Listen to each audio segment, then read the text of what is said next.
Hello प्यारे विद्यार्थियों, आज हम करने जा रहे हैं बीए भाग पहला के इतिहास के यूनिट में से एक नया सवाल। प्रश्न है, पृथ्वीराज रासो की प्रामाणिकता और अप्रामाणिकता पर विद्वानों के मतों का संक्षिप्त में विवेचन कीजिए। अथवा क्या पृथ्वीराज रासो एक अप्रामाणिक ग्रंथ है? भिन्न भिन्न विद्वानों के विचारों का उल्लेख करते हुए अपना मत दीजिए।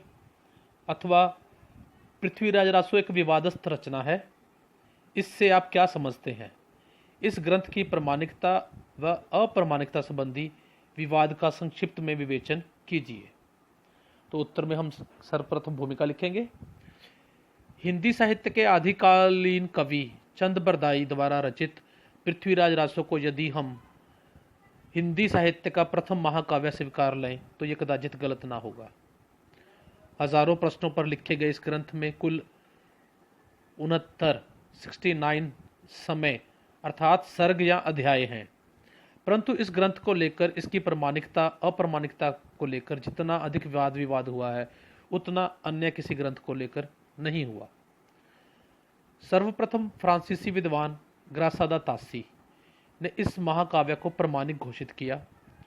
तदुपरंत कर्नल टाड ने इसे प्रामाणिक समझकर इसके 3000 पदों का अंग्रेजी में अनुवाद कर लिया। साथ ही साथ बंगाल की रॉयल एशियाटिक सोसाइटी से इसके काव्य संदौर्य पर मुग्ध होकर इसका प्रकाशन आरंभ कर दिया। परंतु इसी बीच सन 1857 में डॉक्टर वुलर को कश्मीर में जया नायक भट्ट द्वारा रचित पृथ्वीराज रासो नामक संस्कृत रचना प्राप्त हुई, जिसे पृथ्वीराज विजय भी कहा जाता है।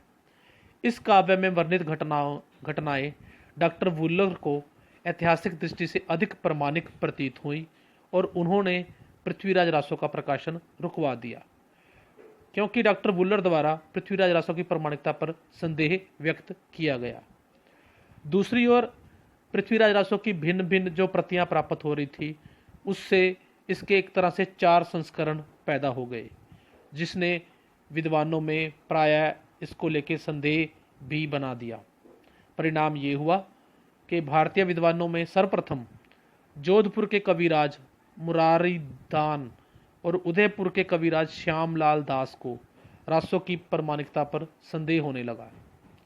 इन दोनों विद्वानों से प्रेरणा लेकर गौरी शंकर हीराचंद ओझा जी ने कुछ तर्क देकर इसे अप्रामाणिक सिद्ध करने का प्रयास किया। दूसरी तरफ डॉक्टर दशरथ शर्मा ने कुछ तथ्यों को आधार बनाकर इसे प्रामाणिक सिद्ध करने का प्रयास भी किया है। सच तो यह है कि हिंदी साहित्य में रासो की प्रामाणिकता का प्रश्न आज भी विवादस्थ बना हुआ है। कुछ आलोचक रासो को नितांत अनैतिहासिक मानते हैं, जबकि कुछ विद्वान इसे सर्वथा प्रामाणिक स्वीकार करते हैं। इस संबंध में विद्वानों का एक तीसरा वर्ग भी है जो रासो को अर्ध प्रामाणिक स्वीकार करता है।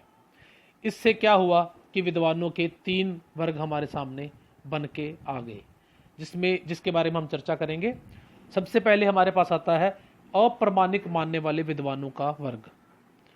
विद्वानों का यह वर्ग चंद बरदाई और पृथ्वीराज चौहान को समकालीन नहीं मानता, अर्थात कि ये दोनों एक समय में नहीं थे, बल्कि यह वर्ग चंद बरदाई को जो के अस्तित्व को नकारता है।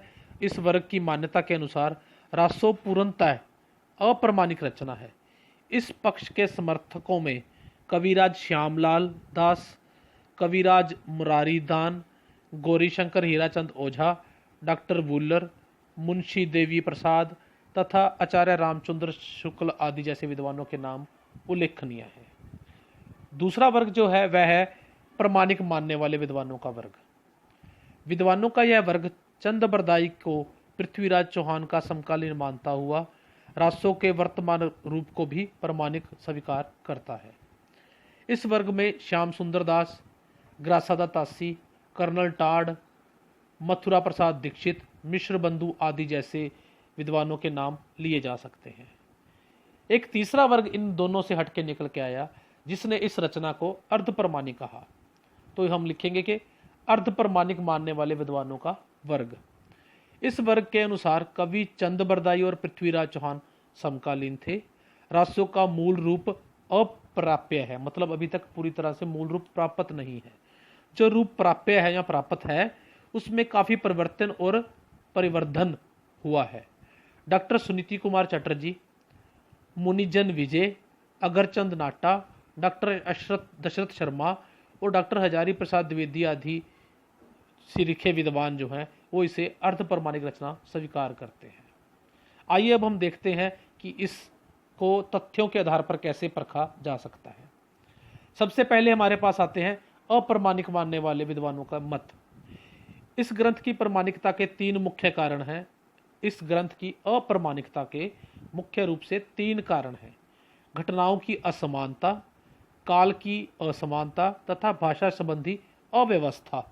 आइए हम इन तीनों पर विवेचन करते हैं। सबसे पहले घटनाओं की असमानता। पृथ्वीराज रासों में ऐसी घटनाएं हैं जो ऐतिहासिक प्रमाणों, शिलालेखों, ताम्रपत्रों तथा पृथ्वीराज विजय के आधार पर अशुद्ध हैं। रासों में दिए गए अधिकतर नाम एवं घटनाएं इतिहास से मेल नहीं खाती। उदाहरण के लिए पृथ्वीराज के वंश का नाम, उसकी माता का नाम, माता का वंश, पुत्र का नाम एवं सामंतों के नाम इतिहास से मेल नहीं खाते। इसी प्रकार पृथ्वीराज और जयचंद की शत्रुता, संयोगिता स्वयंवर, गुजरात के राजा भीम का पृथ्वीराज द्वारा वध, पृथ्वीराज की बहन पृथा का विवाह समर सिंह से होना आदि घटनाएं जो पृथ्वीराज रासों में वर्णित हैं इतिहास से बिल्कुल भी मेल नहीं खाती। नंबर 2 पे है इसी में काल की असमानता। पृथ्वीराज रासों में दिए गए संबतों एवं तिथियों का भी इतिहास से मेल नहीं बैठता। प्रायः 100 वर्षों का अंतर तिथियों में है। यदि चंद्रबरदाई पृथ्वीराज का समकालीन, उसका मित्र और दरबारी होता और उसी ने यह रचना की होती तो घटनाओं, नामों एवं तिथियों संबंधी ऐसी भूल वो कदापित न करता। यह इस वर्ग का मत है। नंबर 3 पे है भाषा संबंधी अव्यवस्था। पृथ्वीराज रासों की भाषा 16वीं 17वीं शताब्दी के आसपास की भाषा प्रतीत होती है।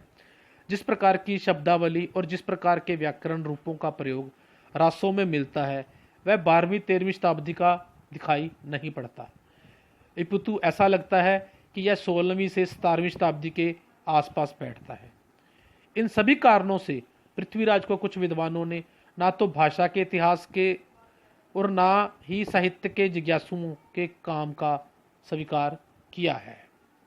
अब हमारे पास आता है दूसरा वर्ग जो इसे प्रमाणिक मानता है। प्रमाणिक मानने वालों वर्ग का मत।